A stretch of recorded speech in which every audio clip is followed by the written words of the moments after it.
Today was a really rainy, dark, cold day, even though it is middle of summer.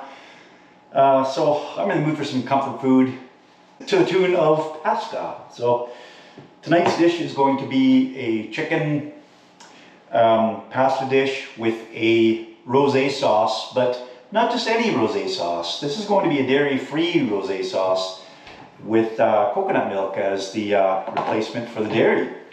So if you have any friends that are lactose intolerant like I have, this will be a really handy recipe to keep, and it's actually what inspired me to make this recipe. So stick around and hopefully it's going to be just as good as it looks.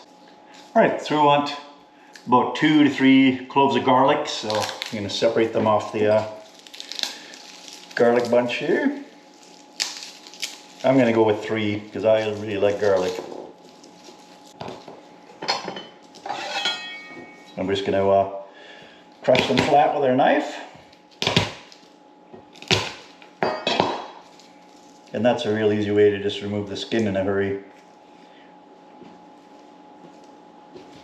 Effortlessly. Which, you know, everybody wants an easy method.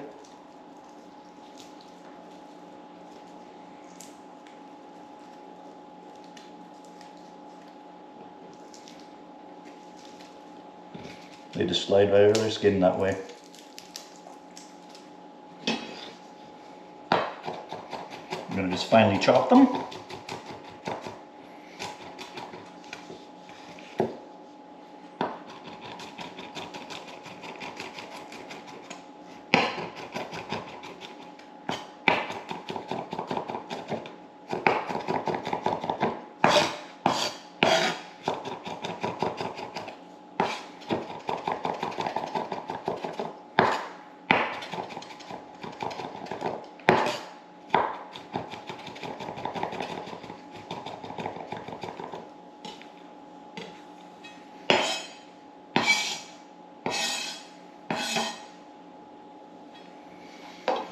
All right, 1 shallot, medium size, but whatever your store's got for you. If you like shallots, get a large one. If you don't, maybe don't put shallots in. Put an onion in, whatever you can grab. But as long as it's a sweet onion or a shallot, it's delicious.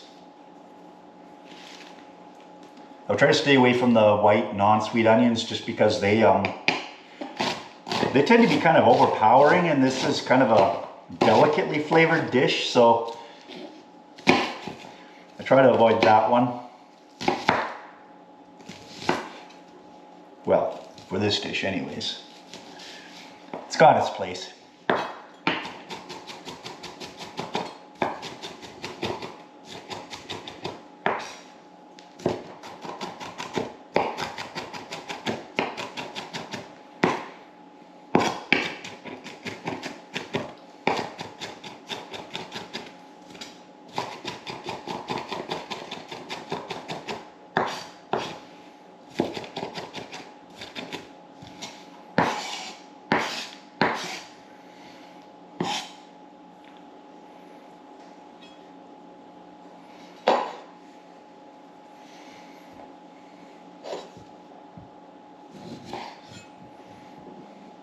And maybe about half a lime should give us about 2 tablespoons, I think.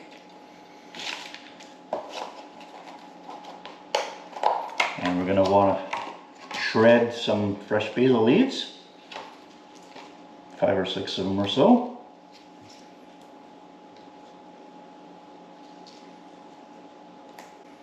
You can cut them too. I just find if you shred them, it sort of massages the leaves and it releases a lot more aroma. But if you don't want to smell like basil for a week, just go ahead and cut them. All right. For tonight's pasta, we're going to go with some bow tie pasta, just because they're cute. Right. Now we're going to want to cut the chicken into just large dice size and bite-sized pieces, whichever size you prefer. Try not to make them too small or they might easily dry out in the pan. Alright, there we go. Quickly wash up my hands and then we'll heat up this pan for the chicken.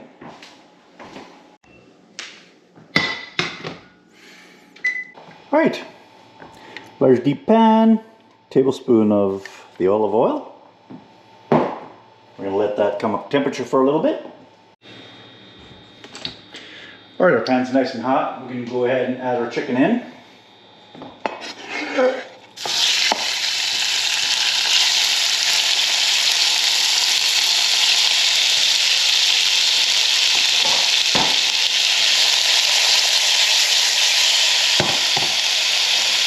And we'll just season it with a little salt and pepper.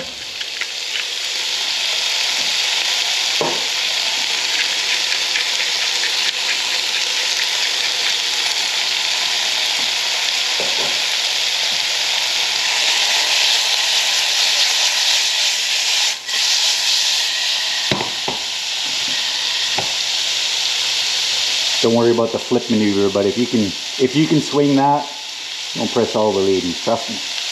Well, maybe not, but it looks cool. I find mostly I impress the dog because sometimes one of these will fly out and he's more than happy to help me clean that mess up. So we're going to keep cooking the chicken until we hit 160 Fahrenheit here. Maybe about 6 or 7 minutes, somewhere around there.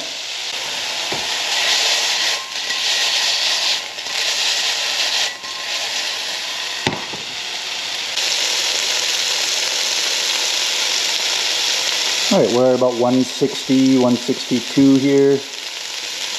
And it will heat up a little more as we combine this with the sauce later. And you'll of course have some carryover as the meat rests as well. So we're gonna set these aside.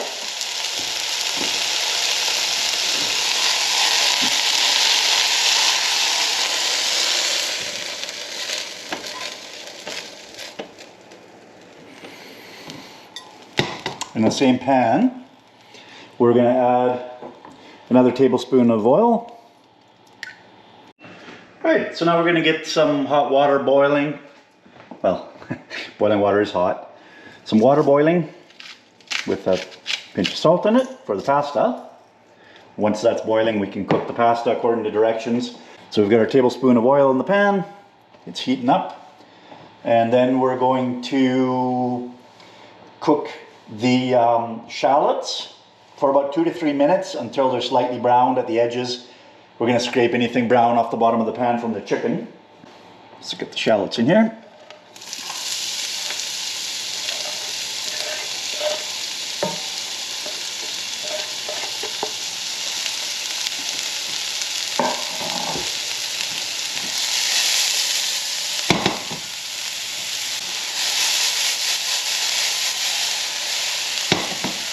Alright, we'll let that go for 2 to 3 minutes.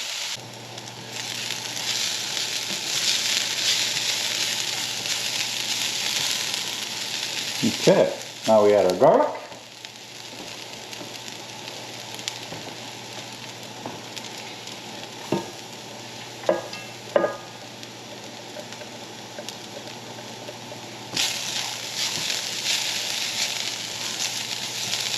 We just want that to cook for about a minute to get fragrant here.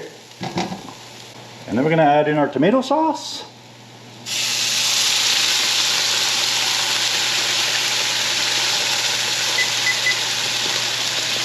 And the coconut milk.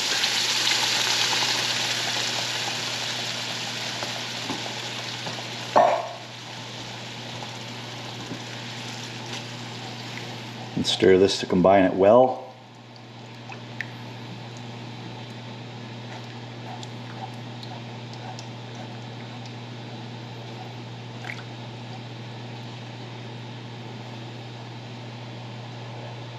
If your pan's okay with metal instruments, or if you have a plastic whisk, just a nice quick way to mix the two together.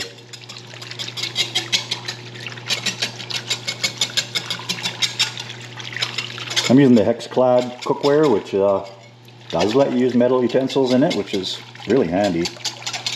They're pretty expensive, but I don't know, I find they're worth it. The sear almost as good as, well, somewhere between non-stick and stainless maybe. Almost. Not quite a cast iron. Water is boiling, so we're going to go ahead and add our pasta in. And you kind of want to cook it al dente because it's going to soften up a little more in the sauce when we combine it later, if it sits in the sauce. So I'm going to go for about 9 minutes there. And our sauce is coming along nicely.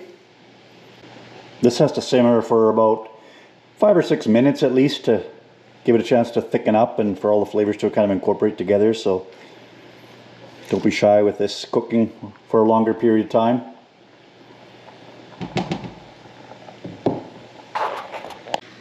Going to want to add some red chili flakes, about 1/4 teaspoon or more if you like it a little bit spicier.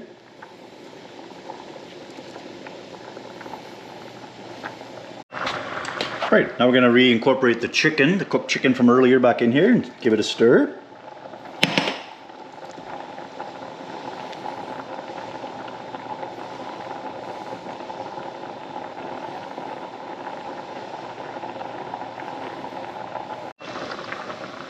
So if you like your sauce a little bit thicker, you can thicken it with a quick roux. Just get a tablespoon or so of cornstarch, mix it in with some cold water, pour that in here. But you have to do it now because if you don't boil the cornstarch, you're going to end up tasting cornstarch in your final product. So I would add it now if you want to. Then it'll thicken it and taste good by the time this is ready.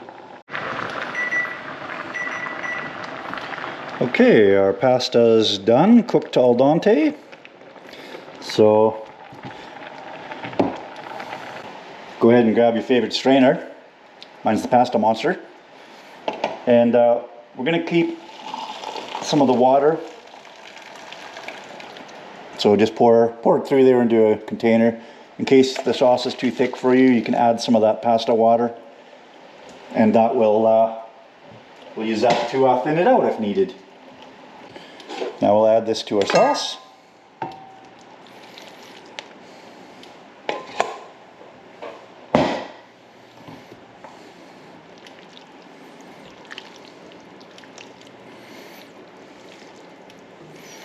We definitely don't want to thin down this sauce. It's already fairly thin. It is a thinner sauce on this recipe, so if you like your sauce thicker and more clingy to the pasta, prepare your roux ahead of time. I find if you choose a pasta that's either hollow or got some shapes to it, then it'll hold a lot more sauce on it, and it doesn't matter that it's a little thinner too. So, right now we're going to add some salt and pepper.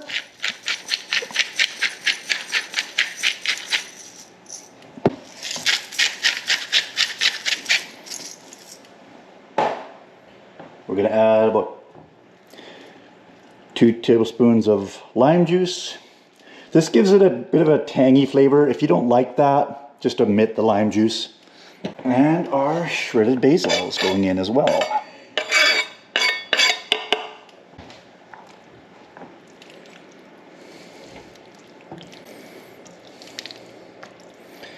There we are. We'll just let this simmer for another couple of minutes and it'll be ready to go. All right, there we have it. One delicious dish sure to impress. Great comfort food, easy to make, one of my favorites. It's also really good with some parm on there, fresh or the dried. And garlic toast, of course. So, if you enjoyed this recipe, please like, subscribe, share it with your friends. And there's a link in the description for the video for the recipe card. Feel free to print that ahead of time so you can follow along easier.